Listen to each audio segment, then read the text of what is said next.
So close your eyes if you're with me. Take a deep breath, inhaling through your nose, exhaling through your mouth. Take another deep breath. Let's just allow ourselves to drink in the air around us. Every time we breathe, we are exchanging energy in our bodies. Our cells are getting fed at a level, at a cellular level. We're telling our rest and digest system it's okay to be here and that we're safe. We're allowing our heartbeats to be a little bit different. But think about this question. What does it look like for you to get nourished? What does nourishment mean for you?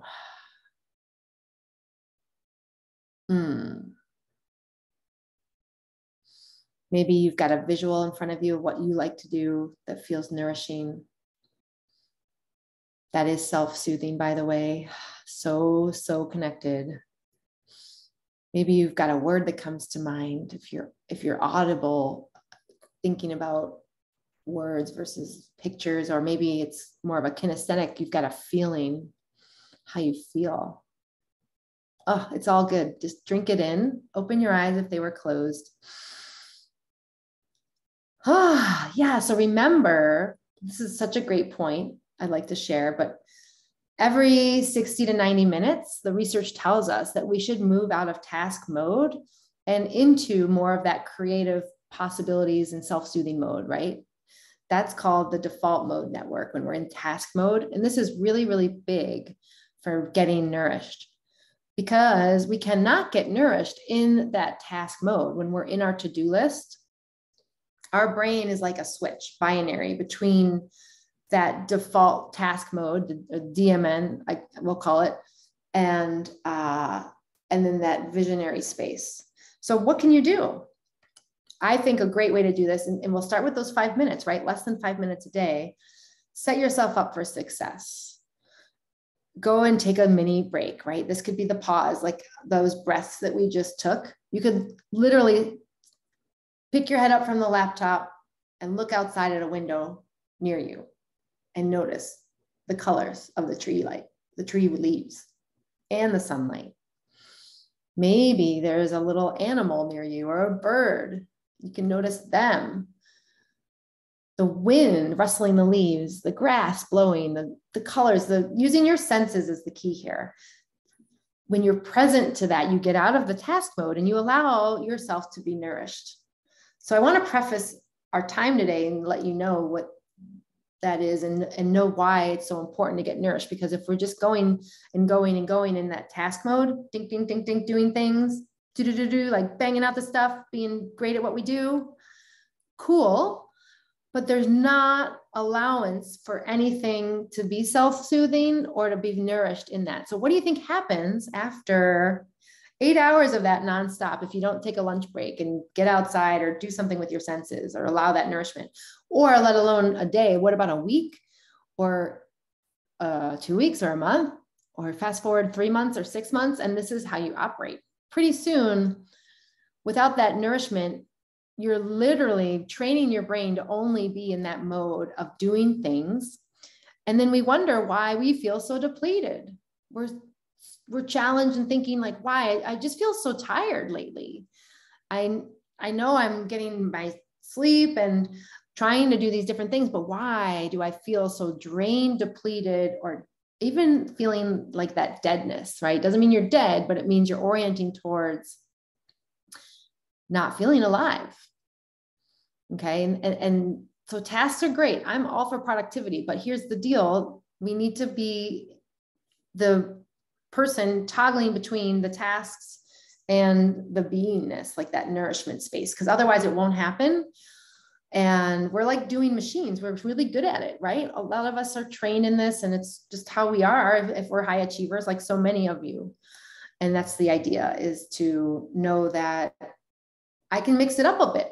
It's my job to get nourished and to self-soothe. Like there's no one else who's responsible for that. And that's what I want to talk about right now in how to get nourished in 5 minutes or less a day. Okay, so let's define what nourishment is first. And I've been talking about this, and you've already thought about what you feel nourished by, and what were the elements that helped to create that for you? Were you feeling relaxed? Were you open to what was opening up for you? Right. So the way we define nourishment, and this is from the Wright Graduate University, where I studied leadership and transformation and got my master's. There's 2 qualifications for what gets nourished. And I think of this kind of interchangeably as self-soothing, but we'll get to that. It's like another layer of this. But let's start with nourishment. So nourishment is, first thing is, it's anything that helps you grow, which means that you're doing new things, or that you're allowing yourself to maybe be in uncharted territory, which would be, for example, having a little dance break, right? Like, even though it might not be growing a skill, although you might be dancing better, practicing those moves, right? The sprinkler or the shopping cart. I know those are some of my favorites, but it's allowing you to think of the space differently. And that to me is growth, right? So it's anything that helps you grow. And then the second key element of being nourished requirement is that you need to be in the here and now, meaning you personally have to be present for it, right? So if you're like scanning your phone and not really there while you're dancing, or you're out for the break, but your mind is in another space, you're thinking about yesterday and all the things that you didn't do well, or even the things you did do well, like your mind is in the past, you're not present, right? When you're in that present moment, like, it's so rich because your senses are turned on and activated. Like I was saying, you look out the window and you see all the colors, or even in your room, there may not be a window. You might see the texture on the walls, or the color of the carpet, or whatever that might be. Okay. So when you have these 2 requirements, anything that helps you grow, and when being present, then you can sustain yourself emotionally, mentally, physically, and spiritually, all of the above. And maybe one of those is more important right now, right? But I think all of those matter. They're all of what constitute you. And we know spiritual, all that means is being meaning greater than yourself, right? That might be not necessarily religion. It might be your interpretation of the universe, or who God is for you, or all of those things, right? It's about what works for you. But all of those things can be more sustained.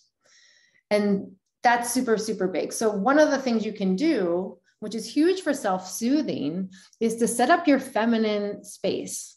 How cool is that, right? So what does that mean? What would you think that means if you had feminine space around you? And it doesn't matter if you're male or female, it's like nothing to do with gender, but think about it like an environment that you create around your desk or around your house. Like maybe there's a little altar there, and there's some things that help to self-soothe.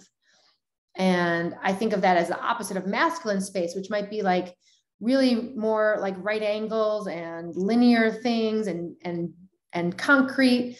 For me, feminine space, just to give you an example, would be some candles, maybe a favorite fabric or picture that helps feel nourishing when I look at it, because it reminds me of a good memory and I can see the people in there. That's a lot of fun. And that space can remind us to cultivate more joy, rest, and refresh mode, because that's also more of the feminine space, right? More of the masculine space is getting things done, the to-do mode, right? And this is more of that spaciousness and self-soothing. And that's all I'm saying for that. But feminine space, I think, is so powerful. And getting into that is like your inner space too.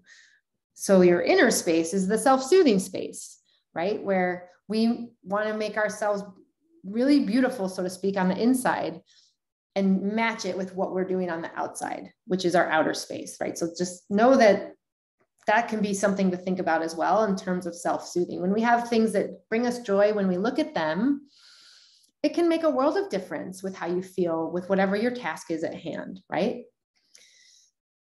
All right, so self-soothing in 5 minutes or less a day. So here's what we're gonna do for today. If you're listening to this, today's the day. You're gonna try this, and we're gonna have some things to do today that will take less than 5 minutes. I am offering all this information in much longer than 5 minutes. So just know I'm giving context and I'm adding to this value, this value of what you could do and how to, but really these actual elements take less than 5 minutes when you apply it. Okay.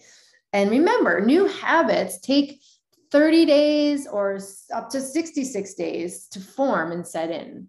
So that's so important. And I know I work a lot with this with my clients, right? Because habits are hard, right? We are creatures of old habits. So if you wanted to try a new daily pause, as I like to say, and self-soothe in 5 minutes or less, that's great. But just know that's a habit. Like we want to create something like a morning routine. Maybe that's what will work for you. And there's research that shows people who do have morning routines, which might include self-soothing. It might be journaling. I mean, it could be dancing. It could be a walk outside. It could be meditation. All of those things, they tend to be the most productive in their day. Just saying that's like a little bit of that being in service to the doing, and having the 5 minutes or 15 minutes in the morning, and then going out and doing an hour and a half of work, right? Awesome. Okay, so self-soothing, let's talk about that. Self-soothing techniques. Okay, so there is a great book out there by Linda Graham called Bouncing Back. Maybe I'll have her on the podcast someday. And she talks about this great idea of the fastest way to activate our calm, right? So by the fastest way to activate our calm, what does that do neurologically and to our hormones? We release oxytocin, okay? And when we're going about our day and we're feeling the normal trials and tribulations, how do we usually feel, right? We might feel a little stress, and our cortisol, which is our hormone that tells us to drive things, right? Getting things done. And it's what gets elevated when we go out for a run, for example, like our cortisol. And a lot of us are having elevated cortisol at levels that just maintain that chronic stress, so to speak, right? So in Bouncing Back, what Linda Graham talks about is the fastest way to activate your calm and reduce the cortisol is to release oxytocin. When we do that, it counters the cortisol plummets, and then we can feel that rest and digest mode kick in. We feel safe and we trust and we connect again with ourselves. We feel like, okay, like I got this. I belong here. I'm all right. And we are reassured that all is well. So just think about that for a moment. And we can probably all identify with this. Oxytocin is that hormone where when we fall in love, it's released. When we see and hold a baby and where the mother is nursing their baby, that is oxytocin that both the mom and the child release. So how do we do this on our own, right? So there's 7 steps, and these are all great to do in 5 minutes or less. And this is what Linda Graham talks about in her book. So these are great oxytocin releasers. And I invite you to do this with me right now in the moment, as I'm going to be doing them here. Okay. So you could do one of these, or you can do all 7 of these. You can create your own if they feel good for you that are similar. But start with them and start here with me. So the first one, we've already done it, but the first one is to take 1 conscious belly breath pause. So inhale through your nose. Right now, feel your feet on the ground, and exhale slower than you inhaled, but through the mouth like you're blowing through a straw.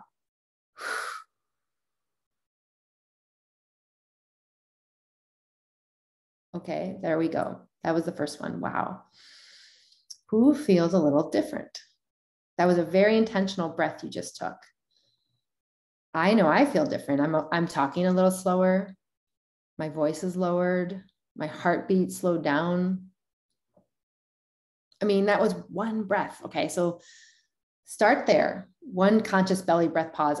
As I work in my trauma-informed breath work facilitation, sometimes with clients in my workshops, the breath is so powerful. And I'm reminded of that every day. It's always there for you. It's free. It's there. We just need to remember, if we are conscious about it, we can really leverage it for altering our state. Okay. Then the next step. So that was the first one. Take a conscious breath, but make sure that you're exhaling slower than you inhaled. Next one we're going to do is a 1-minute brain massage. Okay. So if you can, take your hands, both hands, You can do this standing up, but sit down if you can. Just massage your brain. Literally take your fingertips to your temples and give yourself, well, actually, you can go on your scalp first. Let's try that. So just go above your scalp. Give yourself a little circular massage. I'm doing this right now. Make your hair a little messy. It's all good. You can always smooth it out later. All right, and then move down to your temples, like the front of your forehead, massaging that third eye area, the prefrontal cortex. Oh, yeah, this is good. Maybe on the sides of your temples. And then go down to your nose, massage your nose. Maybe move your neck with that.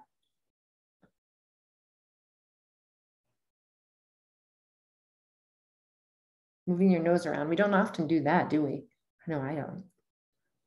And then your jaw, down at where the jaw moves up and down, hinged to your skull, on the sides of your jaw, circular motion. We hold so much tension in our jaw, as we know. This is a beautiful self-soothing technique, and just spend as much time here as you need. Oh my gosh. I know for anyone who grinds their teeth, I've been told I grind my teeth, so I'm wearing a night guard now. Probably a little TMI, but if you are suffer from TMJ or have grinding teeth, or maybe a little stress that comes through in your jaw and we hold that, you can just put a little pressure there and it might hurt. That's okay. You're just releasing it.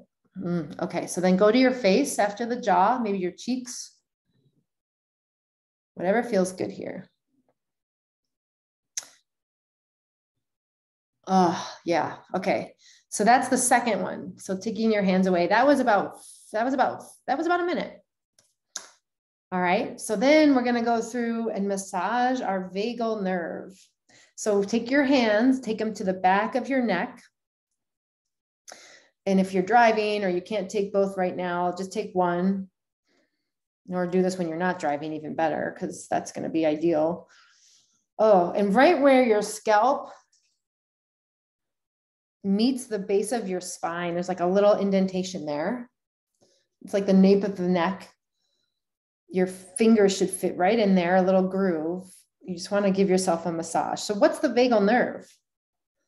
The vagus nerve is a nerve that runs throughout your body, connected to all these other pathways of nerves, which dictates the rest and digest mode. It really is the superhighway for your nervous system. And when it's relaxed, oxytocin is activated. We feel calmer. But this is a great technique to literally massage it, just like a massage. Who feels a little more relaxed after a massage, right? This is what we're doing. Oh, so that would be a minute as well. So that's the third thing. You can combine it with the brain massage. Oh yeah, I'm feeling that.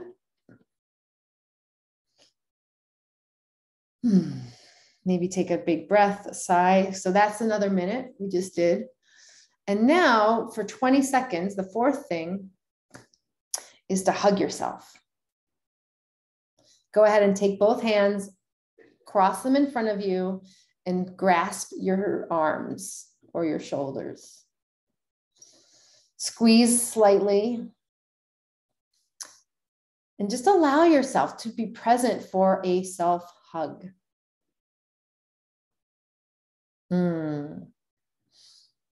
You could even just focus on how this feels. Close your eyes if it feels good. It's important to feel. There's research that human touch is actually very soothing. Why do you think babies love to be held, right? You could even take your fingers and give a little pat or like up and down motion. It's all good. Whatever you feel good for yourself right now. Okay, that was about 20 seconds. So hopefully you're feeling a little relaxed, and we're only halfway through. So number 5 of the 7 steps is to close your eyes. So let's do this together. And picture someone or something you care about and send them love. So in your mind's eye, bring forth something you care about. Whatever comes up first is probably fine to focus on. Send them love. You could say, I love you. I'm sending you love. Just that feeling, not just the words, but the actual feeling of your care. Being grateful is helpful to bring forward that sense of love, that feeling. They're very connected. Okay, open your eyes. That was about 30 seconds. Number 6 is to make a love nest on your desk or somewhere that you could see something. So what's a love nest? This is you in that feminine space a little bit, surrounding yourself with maybe a photo or something that when you look at it, it might be a token, it might be a small ornament that is a significant meaning to you, a charm, something like that, from a great trip, whatever that might be. And just thinking about that brings up your joy and memories of what that was for you and love. So what is that love nest for you? And it could be a digital photo picture frame, which is great because then you have a lot of images that can cycle through there. It can only be, and it might just be one, or it might be an ornament, like I said, or some kind of a object that allows you to remember thinking about something that brings you love, brings you joy. Anytime. Okay, so that's number 6, make a love nest. And number 7, this is the last one. Go ahead and put your hand on your heart when you need to. Like literally take your hand, the palm of your hand, and place it on your heart. If it's skin to skin, I think it can be even stronger. And when you need to feel it, so when you're feeling that stress, and this is the challenge, is to remember to do this, right? Remember, habits take 30 days or more to really implement. When you feel anxiety or fear about doing something that feels a little scary or hard, put your hand on your heart and breathe. And imagine your breath is going through your heart, like you're literally breathing through your heart into your hand, picturing your heart space, accessing that channel.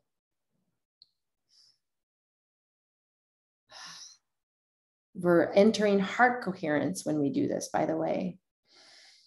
And this allows us to regulate our heartbeat, to feel less stress, and to feel coherent. Awesome.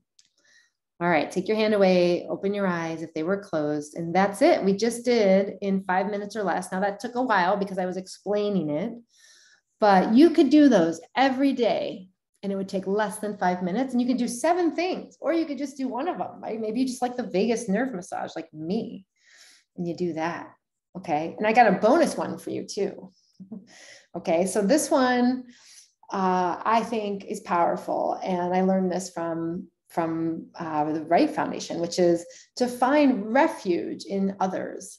What does that mean, right? So all it means is when we're allowing ourselves to connect, and we can actually maybe have eye contact or be in a situation where you feel like this person gets me, or I see them and I'm seeing them while they see me. You can literally use other people's cortexes, right? Like their prefrontal cortex, when we're feeling zapped in our energy, or maybe we're even feeling an emotional hijack. Daniel Goleman yesterday just came out and said that it's not an amygdala hijack anymore. We're going to rename that. It doesn't really make that much sense with the new research. It's actually an emotional hijack. How cool is that? But either way, we can use mirror neurons from others in our midst. And that's what I mean by refuge, because we can calm each other down if we are taking them in, right? So when we close our eyes and picture our loved one, we're actually connecting in a way that can almost find the refuge in them too, if that makes sense, right?